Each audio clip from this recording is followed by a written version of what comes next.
Bernard, welcome to Ultra Habits, man. We are coming at you from Melbourne, Australia. Where are you at today? I am currently in Maryland, right outside of the Baltimore area, between Baltimore and DC. There you go. And you're not from Maryland, are you? You're from Georgia, right? I am. I'm from Atlanta, Georgia, but after retiring from the White House, we kind of liked our community, so we wanted to stay as close as possible. How do you go with the cold? We have a whole lot of heat, and I keep a very high electric bill. That's how we go.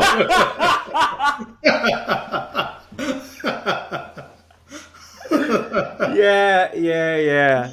I mean, I guess you get away from that Atlanta. It was humid, isn't it? Be hot in summer, right? It gets It's just a nasty. different level. I mean, I would never want to go to that extreme. But I've lived in cold areas after being in the military for 21 years, so I've gotten used to it. Yeah. So we're gonna dive into that. Bernard, I've been watching you on LinkedIn and just kind of I really resonate with you. You're a really involved dad, father. You're a husband, ethical. You're all about your conduct. You're strong with your values. And I had seen a post you did back in the day, just about where you came from, right? Like if someone met you today, they'd be like, "Wow, Bernard, you're super together." Like, like Right. have you always been like this? But what was interesting was when I dove into your story, like there was a real backstory there around, a life on the streets and where you were prior to becoming a doctor and working in the White House.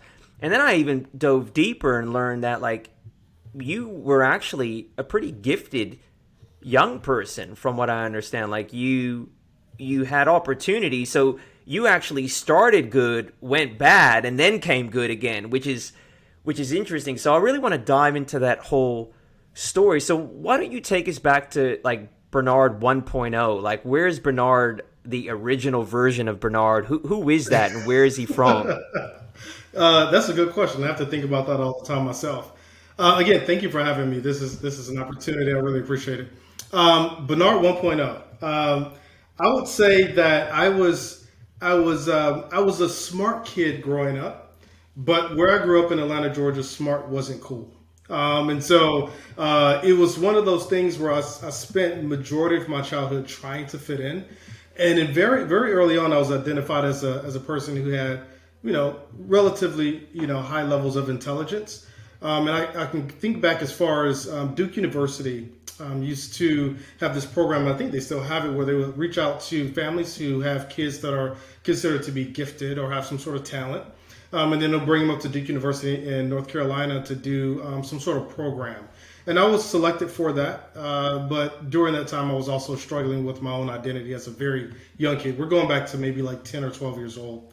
At the same time, I was selected to participate in this program called the M to M program, which is minority to majority program. And essentially what they do is they bus black kids to white schools. And I was bused to a white magnet school. This is like, I feel like I'm like 70 years old with like civil rights era, but in Atlanta, Georgia was still really segregated. And so this was a sort of an integration plan. And so I was selected to go to this program. I was also selected to go to this magnet school. But all that meant that A, I wasn't cool, and B, I was outside of my element with people who didn't look like me, people who didn't grow up in my social economic background, and who were not in the same culture as I did. So I did everything I could to get back to that comfortable environment, even though it wasn't an ideal environment. And so that was Bernard 1.0, a smart kid that was sort of in an environment in which I was really struggling to fit in. And so I found myself going right back to the areas that most parents wouldn't want their kids in. Were your parents strict, Bernard? My father is very strict, very strict man, military guy, and I definitely had both parents in my life, and I still have both parents. But he was very strict. To answer your question, yes. And did you find I had a very similar experience, particularly in junior high, where there were like being cool was about the environment I perceived. What they thought was cool was kind of gang banging Yep. and just like really not doing the right thing. And I was academically inclined to a degree, but I was very athletic. But I didn't see that is cool. Now, when you were young, and you were going through that internal struggle of like, do I fit in? Do I not? Like reflecting back on yourself, did you feel like you had a strong sense of self, or were you kind of trying to be all things to all people? Yeah, the latter. So I'm a shorter guy, very short. So I grew up and I was kind of bullied a little bit. And so one of the things that you can do if you can't be tall and strong and all the other things, you can look visually vicious, right? So part of that was getting tattoos. At 15 years old, getting gold teeth, 12 gold teeth at the age of 16, and so all of that was some sort of portrayal that I'm hard, I'm a thug. And to your point, the heroes of the day, if you will, were the drug dealers. They were the ones with the nice cars. They were the ones with the girls. And without any real mentors or leadership or anything like that, that I was able to latch onto. I latched onto what was ever purported in rap music or whatever my other friends around me valued as cool. And so that was all those things.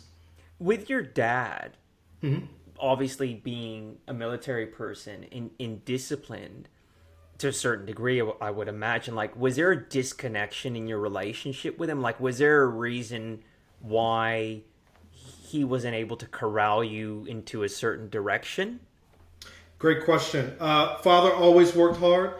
He still works for the same company. He works for Ford Motor Company. He's been there, that generation, right? And so they just keep working hard. You basically have to tell them you don't work here anymore for them to leave. And so he's still working there at 67 years old. His shift was second shift. So that meant that I was a latchkey kid. My mom worked at a bank. My dad worked second shift. There was a gap of about 2 hours in which we didn't have any parental supervision between, let's call it 3:30 and 5:30. And so I never really saw my father Monday through Friday because when I was in school, he was catching up on sleep. And when he was awake, I was in school. And so I saw him maybe on the weekends if he wasn't sleeping a lot. And so in all of that, I think I was able to slip through the cracks. I got a different question for you. Your father being in a American military, but you guys grew up in the South. Was he a patriot, and was there any kind of, like, how did he feel about, obviously, you had the civil rights movement not that long ago in the United States, which obviously impacted the African American community massively, and there was still stuff going on in the South. But you've got your dad, who's actually a military man. He's a patriot. Like, how was that for him? Like, did he struggle with being a patriot of a country that also had been such a challenge for the African American people? Like, what was that like? I think it's a complicated history and a complicated present time as well. My mother gave me this story of, she didn't really trust white people growing up. And I sort of had these, you take your values from your home. And so I kind of adopted sort of the same strange values where the only touch points that I had with white people was when I went to that magnet school. And I was only there for a few months before I was, kicked out of school for bad behavior and brought back to my school. And the other only touch points that we had, at least for when I was growing up, was with, law enforcement. Over policing and things like that in my neighborhood. My mom tells me the story of when they were driving from Detroit, Michigan, where they're originally from, down to Atlanta, Georgia, with her father, and she was not allowed to use gas at a gas station. The gas station guy came out and said, "Listen, you fill in a blank. You're not welcome here. You can't pump gas." And my mom tells me this story of running out of gas down the road. I think my father served in the military during a very interesting time where we were still just kind of getting into like this integration of black people into white units. And I think he did well enough that he was, stationed overseas in Germany for a little bit. He was infantry, so that was a predominantly white, and it still is a predominantly white sort of military occupational skill. So I think he had much more positive interactions with people, that he wasn't as narrow-minded. But my mom, on the other hand, didn't have those experiences, and she just had these negative touch points. So I think I had a little bit of a mix. But, by and large, outside of my dad's military experience, he didn't really have to work with a lot of people that didn't look like him. They were raised in Detroit, Michigan, in an all-black neighborhood. They moved down to Atlanta, Georgia, where I was raised, in an all-black neighborhood. Like if I kind of reflect on this part of your life and your story, it really highlights environmental factors. Yes. And how strong they are. Interesting little story. I was a complete basket case in school, and I went to a really rough school, and to fit in, I went deeper into that environment instead of like burying my head in the books. And it was really funny when I was in Australia. I live in Australia, obviously. I picked up my mom from the airport. She had landed in Sydney from San Francisco, where we're from. And there was a guy on that plane that I went to school with that got off the plane too, and he was here for business. African-American kid. We caught up that night for dinner, and we were reflecting on our childhood. And we went to all the same schools, right? From primary to high school. He ended up getting a scholarship to like MIT, went to Columbia, and he works for Lockheed Martin. We completely experienced the school and the environment in the same way. We were both terrified. But his solution was to bury his head into the books, and he knew that it was temporary.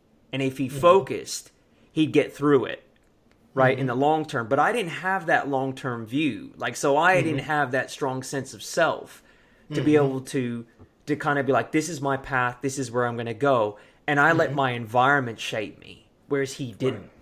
But I would say that in the main, not all kids are built the way Eric was. Like, a lot of kids are going to look to their environment and get shaped by their environment. And it's something that I think with your stories, extremely prevalent and obvious, right? So, which is interesting. So I don't know if you have anything to say on that. Absolutely. Environment is everything. I had no idea what the world was outside of Atlanta, Georgia growing up. Everything was Atlanta, Georgia. The rap music, the people, I had no idea what San Francisco even made, seem like growing up. And so you had this unique experience where you were able to sort of travel around. I kind of lived my life within a 12 to 15 mile radius, and that's all I did until I joined the military. And so that was the dramatic change of environment. Yeah. And so what ended up taking you to the military, Bernard? Like, how did that unpack? Because that's what really prompted me to start following you when I saw that picture of you with the gold grills. And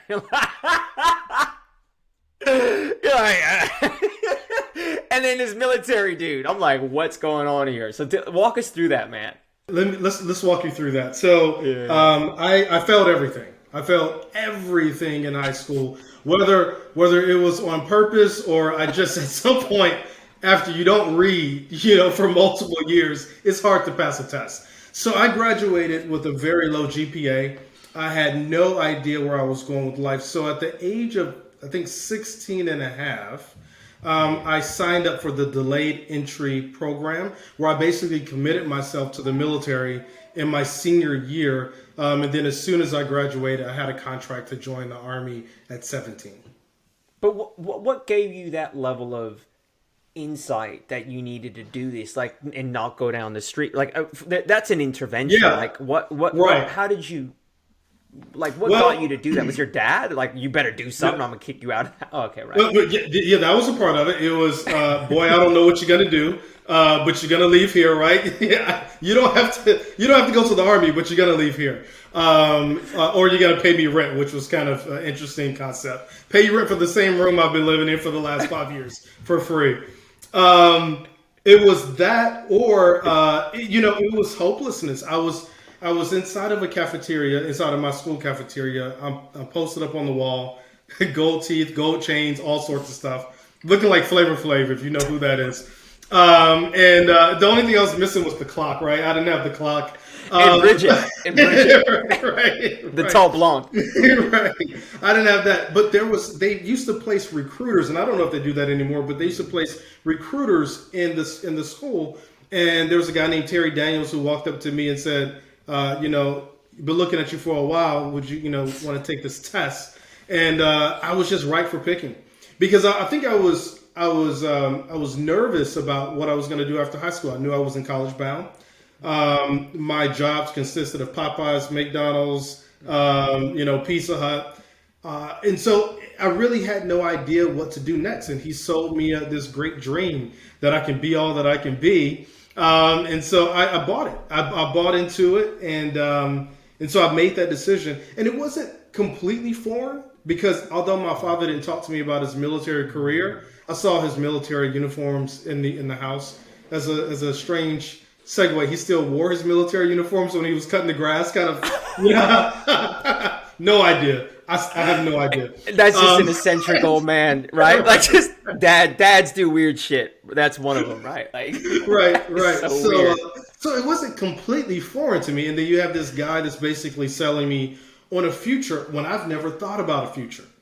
I just knew that this was the end of this road, meaning high school, and I have no idea where I'm going. So I didn't have a plan, but there was a person there to sell me on a good deal. He sold me on it.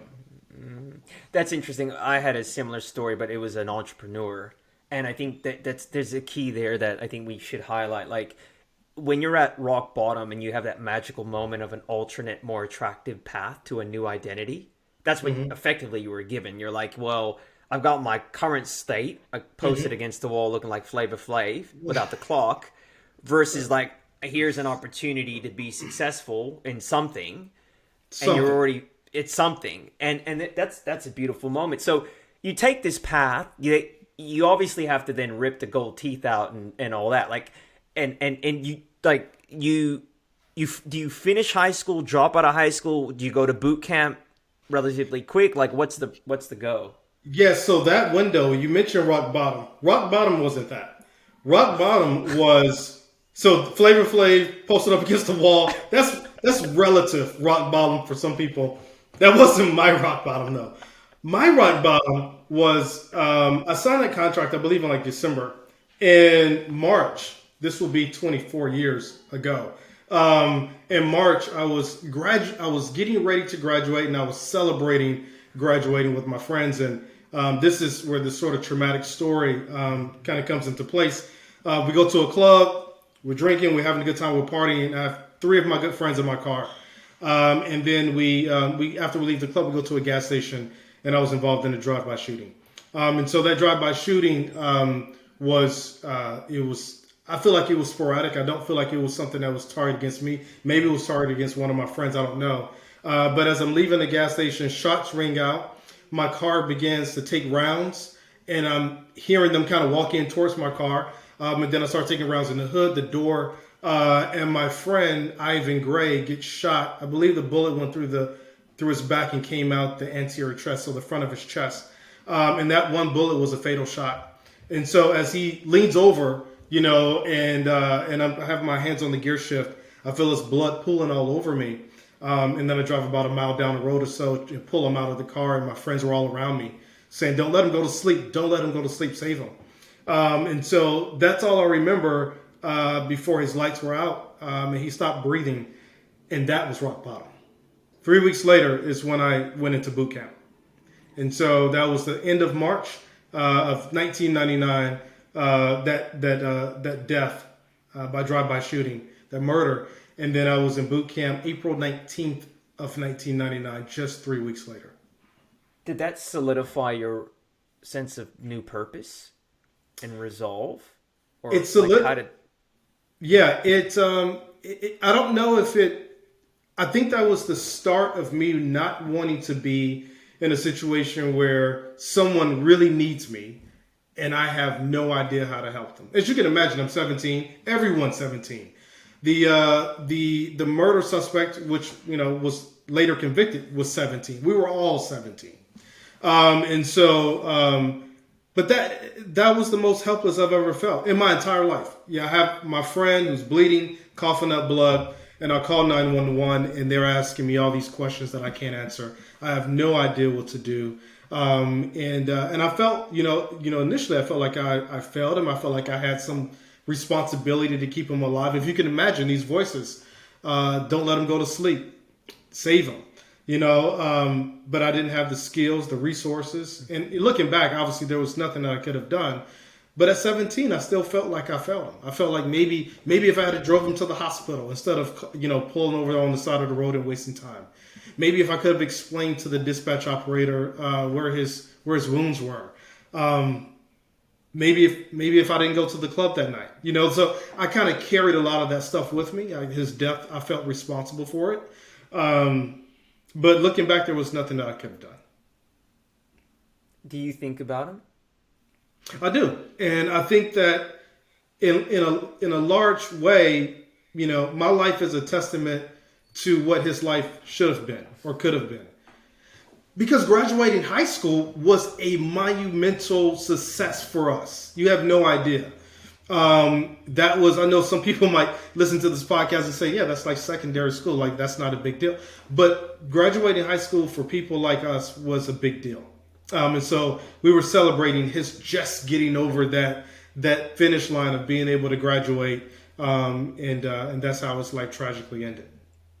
Yeah, that's crazy. I had some friends in high school, and in fact, I could have been there. We had a wedding party for one of my friends in high school. His sister was getting married, and everyone was going to Oakland to the wedding.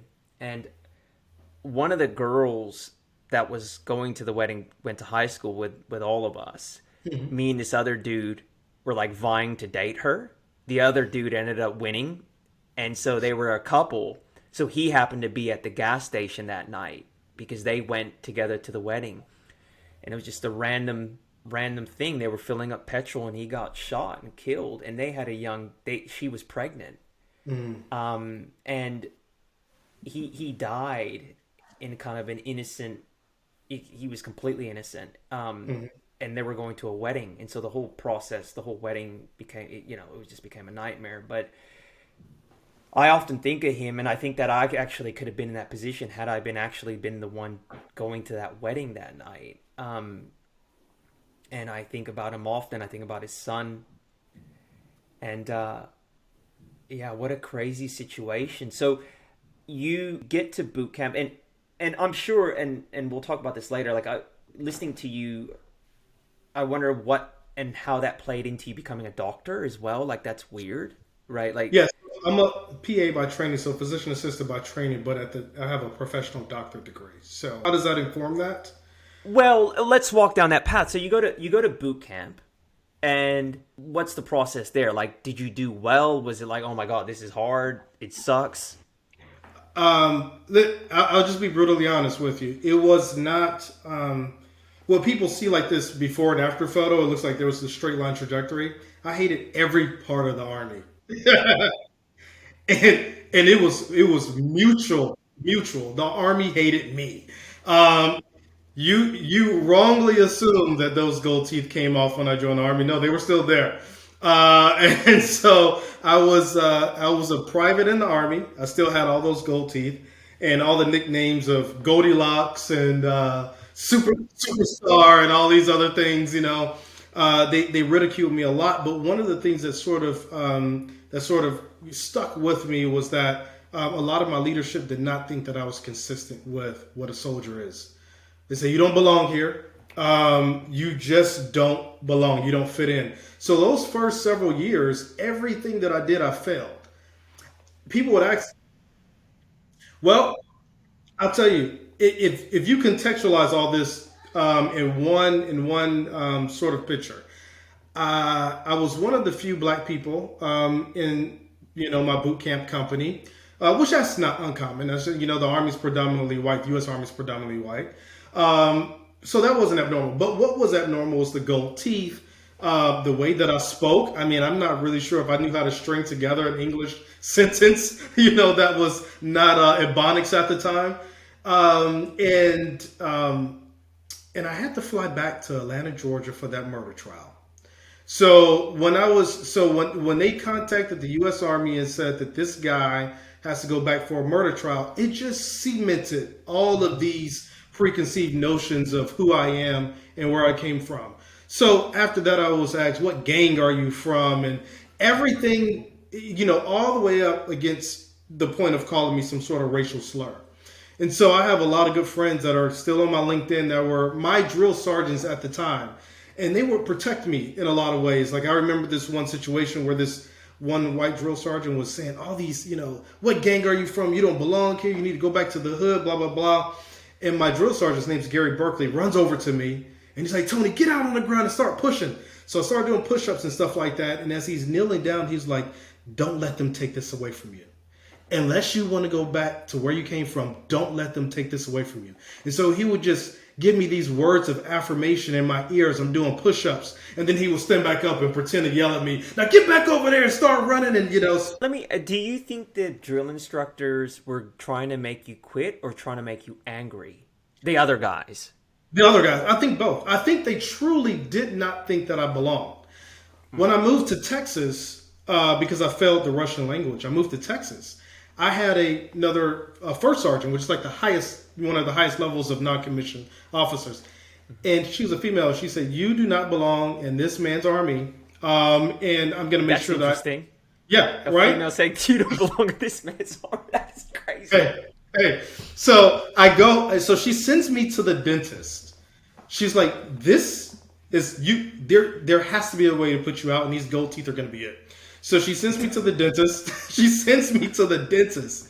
And the dentist, I don't know if you've ever gone to the doctor, but they're not really paying attention to you. They're kind of looking at your record, but they're not really looking at you.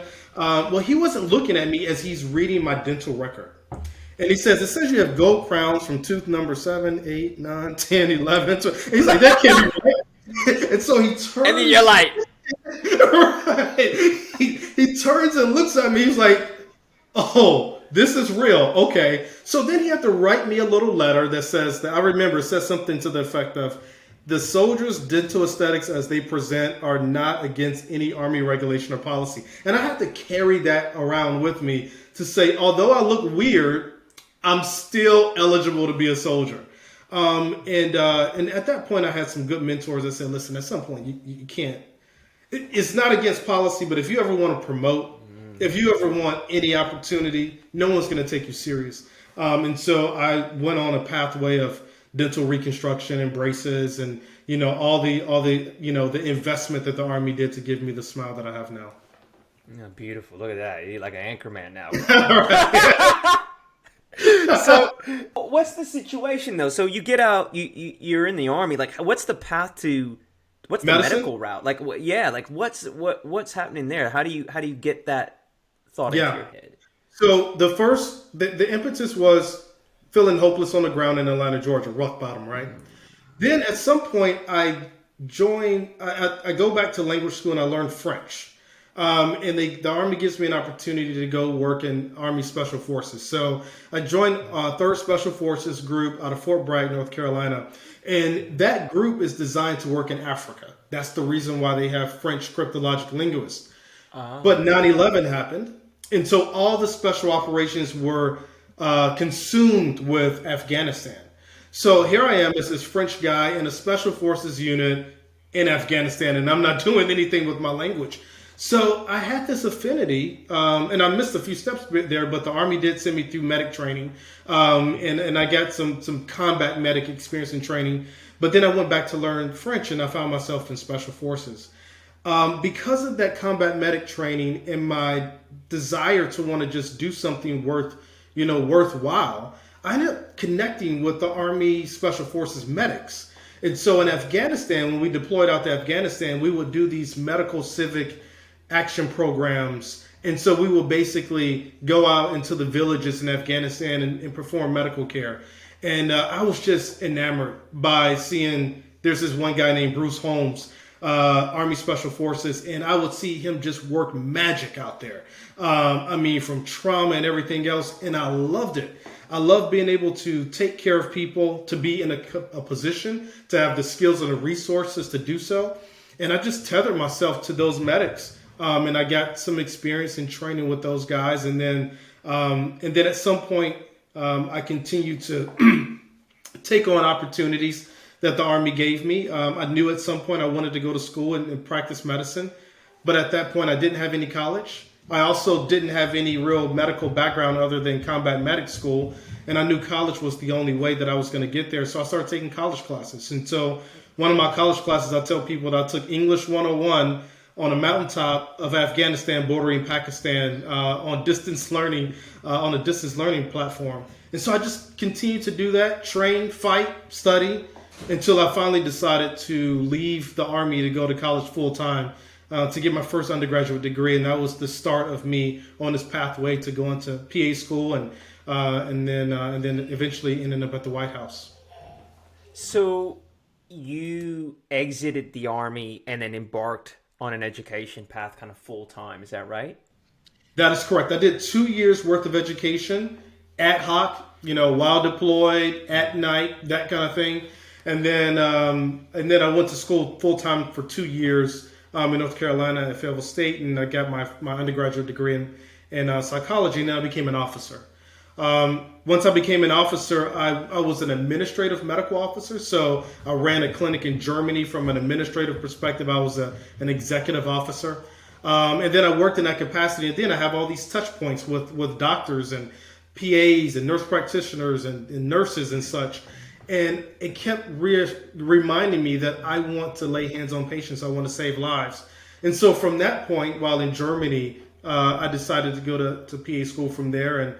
And that's all she wrote. And I kind of spent the rest of my life in the Indo-Pacific between Hawaii and South Korea, taking care of pilots and soldiers and things like that. And then I eventually ended up at the White House.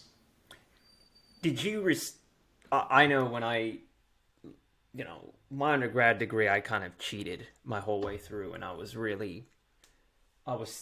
selling drugs while I was doing I was really living a kind of a double life. But when I went and did my MBA, I was an executive, and I really took to learning. Like I really flourished. How did you find learning in academia as an adult? Like, did you really, really connect well with the whole process? Was it something that you loved to do? Yeah. Yeah. So I've since gotten 2 bachelor's degrees, a master's degree, a doctorate degree, and I'm finishing another master's in public health in 2 months. So I became sort of this professional student. I love learning. I did not have, unfortunately, I wish I had like this, I didn't have to divide my time early on in life.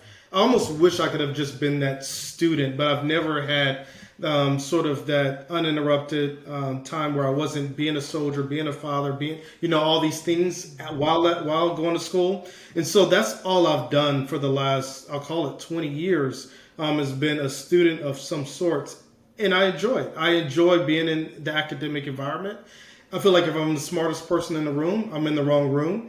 So I really try to find ways to make myself better and to demonstrate to my children that irrespective of what happens in life, you can always go further. And I just want to be a living testimony to them, at least my nuclear family. And I hope that spreads out to other people. So it's not just about me. It's about being a role model for other people who feel like that they just don't have what it takes, or they don't have the right circumstances. And with that, like, we talk a lot about this at Ultrahabits. I mean, I think,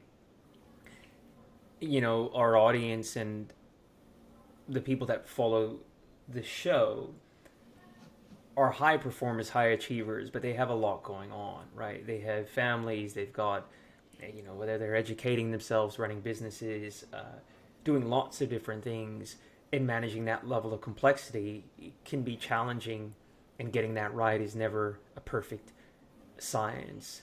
In terms of your family, because you do post quite a bit of stuff, with your wife and your daughter, how do you find how you grew up informs how you parent positively and negatively? Like, do you find you have to sometimes struggle with your own past to ensure it doesn't seep into how you manage your household? Because and this is a selfish question, because for me, like, there's the new RJ with the values and everything I've learned and how I've evolved, but man, there's still all that shit back there Yeah. that comes forward. Like, how do you manage that piece? And do you find that you sometimes don't manage it well, or you do manage it well? Yeah, I think there are times when I found myself, although my dad and I didn't have a very close relationship, and he was very strict, extremely strict.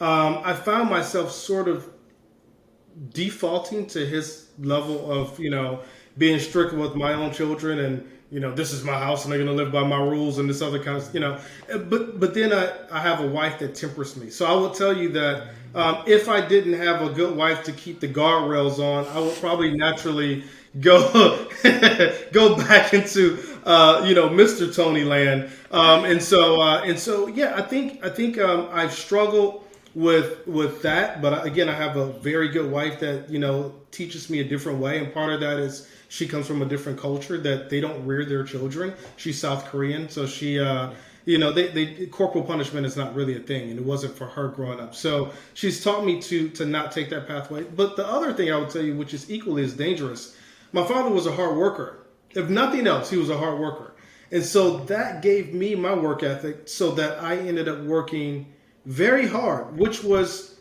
beneficial for my career, but deleterious impactful for my family. So I would work 14, 15, 16-hour days and just sort of, to be honest with you, sort of neglect the home front. Part of my decision to retire from the military at the top of my career, when I could have continued on, was the fact that I knew that I needed to prioritize my family. And that resonated when I was working with the vice president very frequently, traveling with her very frequently. And one day my daughter said, I didn't even invite you, to our party because I knew you were going to be with the vice president. And so I was like, God, they're recognizing that I have no presence whatsoever. Then I thought about, that's exactly what made my dad and I not have a relationship. And at the same time, I was going to church quite a bit, and we did this exercise where they said, draw a dinner table and write everyone in your family around that dinner table. And they said, whoever you're closest to on that diagram, are you closest to them now as an adult as far as a relationship? And I said, oh my God, I'm closest to my older sister. We sat right next to each other at the dinner table. Dad was second shift. He wasn't in a picture. And so in the picture that I drew, and in the picture figuratively. And so I realized that I found myself not making it home for dinner most nights. I was rarely at the dinner table. And so my wife and I sat down and we said, this is unsustainable. If we want to have a decent shot at life as a family, you're going to have to make some decisions. Yeah, that is hard. It is a hard, difficult one, particularly when you tell yourself you're providing and you're a provider, and expectations has also changed, Bernard, to be honest. Like the era of men just working, and like women have certain levels of expectation as well. Like the society's changed, right? Like we're not dealing with women from our mothers and previous eras. Like men, we need to be more dynamic and involved, and in many ways and rightfully so, but it increases the pressure to be integrated. So let's move on to your time at the White House. How do you even get there, man? So this is also for people that say, there's a lot of language out there that like, the systems hold you down, blah, blah, blah. Okay, yes, potentially that's true, but ultimately we can rise above our station. For somebody that was involved, obviously you didn't have anything to do with it, in a drive-by shooting that came from the background you had, to make it to the White House tells us that if we really want to, we can make things happen, right? And I think that's important. Ultimately, yes, there might be systems and in society that don't allow us to have the opportunity that others have, but ultimately it is our responsibility, and we can. And I think that's true, and I think you're a testament to that. So how do you even how do you get to the White House? Like, what's the story there, man? Yeah, I had good mentors, and going back to really relying on people to show me something that's possible that I didn't know was possible is how I got to the White House. There's a Stuart Miller who was a great mentor. He was teaching me when I was learning the basics of medicine in Hawaii. And he told me that he once worked at the White House. And I was like, whoa, we actually, that's a place where we can serve and work. It was a seed that was planted in the back of my mind. And I just kind of stored that away. Went to South Korea, came back to Hawaii to practice medicine again. And then my friend, who's much like you in a lot of ways, his name is Travis Kaufman, Iron Man, just a stud.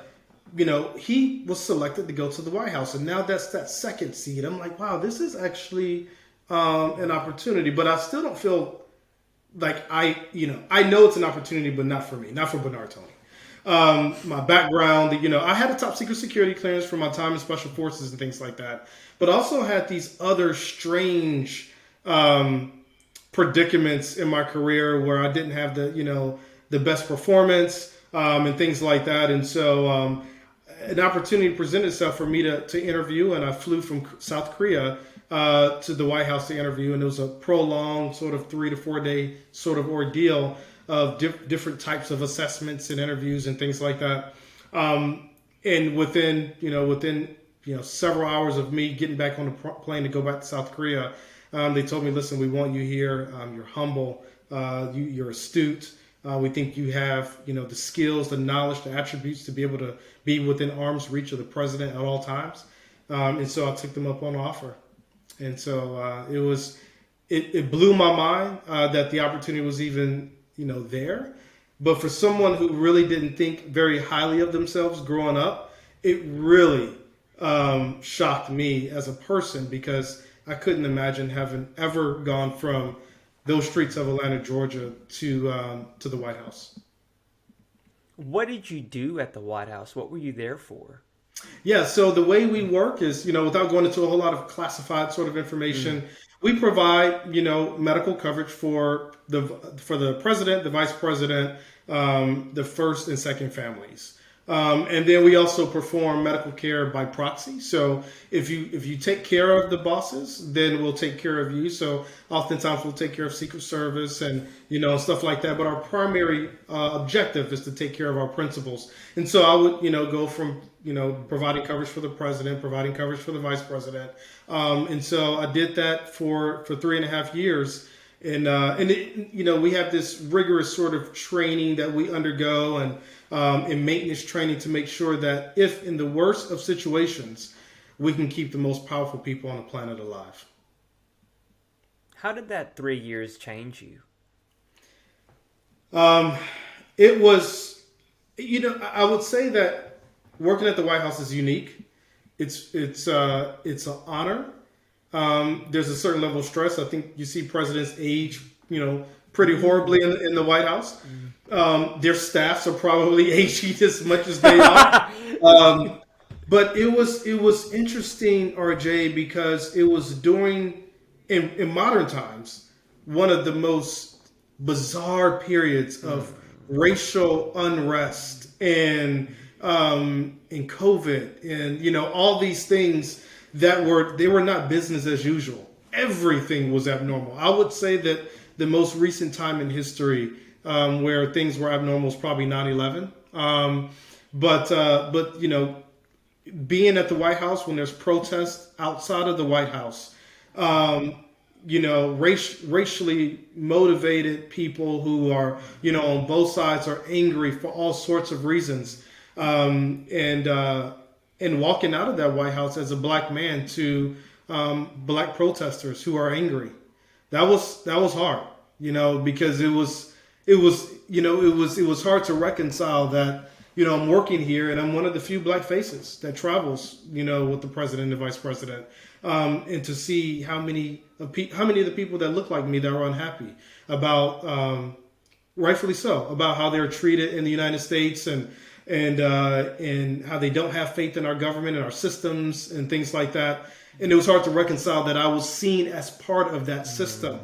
And so that was hard. But I knew that my primary focus was not to be on either side. I'm apolitical in that position. And the focus is to keep continuity of government, and whoever's in that seat, my responsibility, my sole responsibility is to make sure that person is protected medically. What's the future look like for Bernard? What do you want? What's your aspirations? I have a lot of aspirations. One of the things that's always stuck with me is how poverty affects people. And so, you have different types of, you have relative poverty, like in the United States. I lived in a poor neighborhood. That's relative to other people in the United States. Then you have this abject poverty, that people don't have enough money to stay alive. And I've lived in both of those environments, in Atlanta, Georgia, and in Afghanistan. And so one of the things that I want to do is be able to affect both sides of that same coin. Relative poverty by way of education and public health, but also globally, as far as global health in very low income countries. So my goal is to really bring solutions to marginalized populations, whether here or abroad, that are going to work in a cross-sectoral way to be able to bring all elements of development together. And that's whether it's health, that's infrastructure, that's economics, that's education. All of those things have to be mutually supporting to uplift people. And so I come from, a population of people who were, historically marginalized, but also, you go to some parts of Africa or Southeast Asia and you think you had it bad. You don't know what bad is until you go there. And so, but the best people, the people that gave me part of their goat meat when they didn't know if they had, meat for the next month, right? Completely food insecure. I owe something to those people. And so that's my motivation, is to be able to impact people so they can get their foot on the first rung of the ladder of upward mobility and development. Beautiful, man.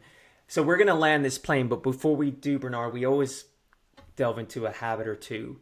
I think particular to your stories is a story of transformation and change. And say there's a young cat out there, gold grill, maybe not. Their version of a gold grill. Platinum grills and diamonds now. I think that's what it is right now. Yeah, you know what I mean? Hey, look, the hip hop culture now is really fluid, right? So it's very different to when we grew up, right? Right. But anyway, you have someone that's on a change path and they want to change. Like, what are some of the things they could do, whether in the form of habits, to kind of start to solidify that change? Like, what are some of the things that when you reflect back on your own journey, you did to really strengthen your resolve for change, transformation? Yeah, two big things. One is read, and I know it sounds weird, but I didn't read my first book for leisure until I was 19 years old, and so a lot of people don't have access to the mentors that I have access to. I can pick up the phone and call generals. A lot of people don't have that. But probably the most impactful people I've ever known to walk this earth, I've never met them. I've read their works. I've read what they've gone through. I've been able to learn vicariously through those people, through their writings. And so if you can read, which everyone now has access to being able to read as much as you can. I read about a book a week. I read everything from nonfiction to historical things that I just constantly read, because although I've traveled the entire world, as a soldier and working for the White House and things like that, I've gone many more places through books. And I think that's really salient as far as my development. And I don't want to proselytize here, but pray. I remember those days after coming out of that drive-by murder situation, thinking, God, don't let me die here, and, yea, though I walk through the valley of the shadow of death, and so I literally walked through the valley of shadow of death, whether it was in the hood in Atlanta, Georgia, or in those valleys in Afghanistan. And I think that if it were not for God, I wouldn't be here. And so I can't sleep on that. I can't hold that back. I know a lot of people might see the world differently, but speaking my truth, I think those two things are a large part of the reason why I'm here and how far I've been able to make it. Excellent. And Bernard, if people want to find you, where can they find you and connect with you, man? I'm in one place. I'm on LinkedIn. So if you type in Bernard Toney Jr., I'm the only one there. If you Google me, you'll find a lot of podcasts and interviews just like this. But I keep my network pretty professional, just like with folks like you, RJ. I don't have any other social media, so I don't have Facebook, Instagram, and things like that. But if you have LinkedIn, even if you don't have LinkedIn, my email address is there. My profile is public. So if someone wanted to be able to find me, they can literally just click, contact me, and they'll be able to send me an email as well. So there's no TikTok with the gold teeth. Hey, I want to be able to twerk, but I think I'm getting a little stiff. I don't have those moves, RJ. I don't have those moves. You can't go back to Atlanta, man. For a lot of reasons, but one of them is I don't have those moves.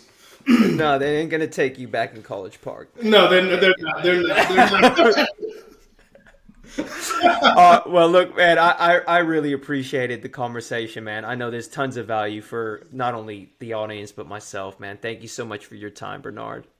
Thank you for having me, RJ. It's been a pleasure. For sure, brother.